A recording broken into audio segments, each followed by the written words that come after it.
Downey Johnson அவர் வந்து red notice படத்தில் வந்து கொக்கோலா ஜூஸ் வந்து ஒரு பையன் குடிச்சிட்ருப்பான். அந்த ஜூஸை வாங்கி இதெல்லாம் இங்கே குடிக்கக்கூடாதுப்பா தம்பி, இதெல்லாம் குடித்தா உடம்புக்கு ஆபத்துன்னு சொல்லி வாங்கி அந்த ஜூஸை ஒரு தங்க முட்டை மேலே ஊற்றுவார். ஊற்றுனோன்னே அந்த கொக்கோலா எஃபெக்டை வந்து நீங்கள் அதில் பார்ப்பீங்க. 3வது இடத்துல இருக்கிறது வந்து ஸ்ட்ரேஞ்சர் திங்ஸில் வந்து கேடிக் பக்கத்தில் இருக்க பையன் வந்து கொக்கோலா பாட்டில் வந்து குடிப்பான். அப்போ குடித்தோன்னே நீ என்னடா பைத்தியக்காரனாடா இதை குடிச்சிட்ருக்க அப்படின்னு சொல்லி இன்னொருத்தன் கேட்பான். அப்போ அதுக்கு அவன் சொல்லுவான், இல்லை இது ரொம்ப டெலிஷியஸாக இருக்குது, ஸ்வீட்டாக இருக்குது அப்படின்னு சொல்லுவான்.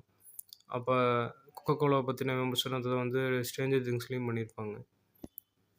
மற்ற டாப் ஆக்ட்ரஸ்லாம் வந்து கொக்கோலாக்கு ஆடு கொடுக்குறதும் கொக்கோலா குடிக்கிறதும் விளம்பரத்தில் காட்டுறது. அப்புறம் இது அமீர் கான், மஹிமா